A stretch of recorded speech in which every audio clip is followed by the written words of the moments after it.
और हम सीधे रुक करते हैं गांधीनगर का, जहां चौथा global renewable energy investors meet और एक्सपो से जुड़ी लाइव तस्वीरें आप देख रहे हैं। मुख्यमंत्री डॉक्टर मोहन यादव संबोधित कर रहे हैं।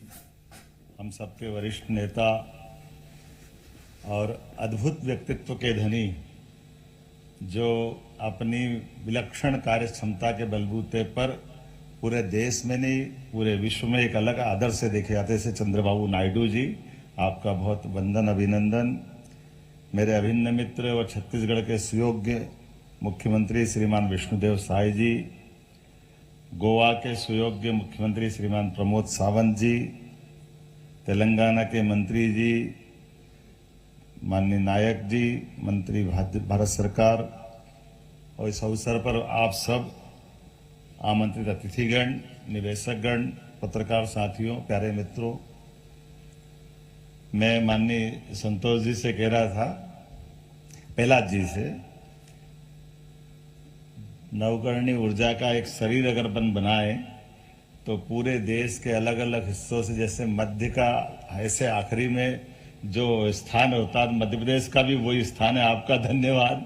कुल मिलाकर के हमारे अपने इस रचनाओं में जो नवकरणीय ऊर्जा काम कर रही है, मैं आपके सामने बताना चाहूंगा, यशस्वी प्रधानमंत्री ने जो लक्ष्य रखा है, खासकर 2030 तक 500 गीगावाट का मध्य प्रदेश पूर्ण क्षमता के साथ उस दिशा में आगे बढ़ रहा है।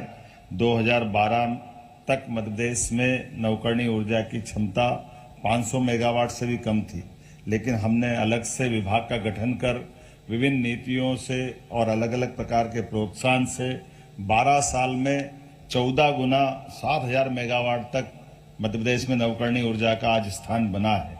रीवा सौर परियोजना के अंतर्गत बड़े बड़े जो सौर ऊर्जा पार्क स्थापित किए हैं, इसने तो पहली बार देश में कोयला उत्पादित ऊर्जा से भी सस्ती सौर ऊर्जा उपस्थित की है, जिसके कारण से दिल्ली की मेट्रो को भी हमारे यहाँ से सौर ऊर्जा दी जा रही है। यही कारण है कि ऐसे कई यूनिवर्सिटियां, हार्वर्ड यूनिवर्सिटी में भी इसे केस स्टडी के नाते से पढ़ाया जा रहा है। आगर, शाजापुर, नीमच सौर परियोजना में नीमच सौर परियोजना में बिजली का टैरिफ तो 2.14 रुपए प्रति यूनिट है, जो देश का न्यूनतम है। इसी परियोजना से प्रदेश में भारतीय रेल को भी हम बिजली सप्लाई कर रहे हैं। आगर, शाजापुर, नीमच में 1500 मेगावाट का सोलर परियोजना निर्माणाधीन है। मध्य प्रदेश असंभव को भी संभव करने में अपनी विशेष भूमिका रखता है। यही कारण है कि मां नर्मदा सुप्रसिद्ध 12 ज्योतिर्लिंग में से एक ओंकारेश्वर में हम 600 मेगावाट की क्षमता का दुनिया की सबसे बड़ी फ्लोटिंग सोलर परियोजना विकसित कर रहे हैं। इसके साथ 200 मेगावाट का सोलर पैनल भी हम यहाँ लगा चुके हैं। मैं उम्मीद कर रहा हूँ कि जिस प्रकार से पानी की वाष्पीकरण से जो हानि होती है, उसको बचाने के लिए एक बड़ी हमारी ये भूमिका रहने वाली है। कई कारणों से अलग अलग प्रकार से हमने अपने सभी प्रकार की नवकरणीय ऊर्जा का प्रोत्साहन देने में अपनी गति बढ़ाई है। मिशन मोड में 2025 तक सभी शासकीय भवनों पर सोलर रूफटॉप लगाने का हमने निर्णय किया है। हमारी सरकार पंप हाइड्रो ऊर्जा भंडारण की योजना पर भी काम कर रही है।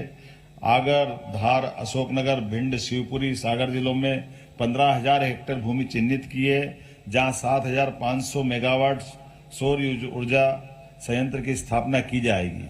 उज्जैन, आगर, धार, मंदसौर, रतलाम में 3,000 मेगावाट पवन ऊर्जा स्थापित करने का हमने लक्ष्य रखा है।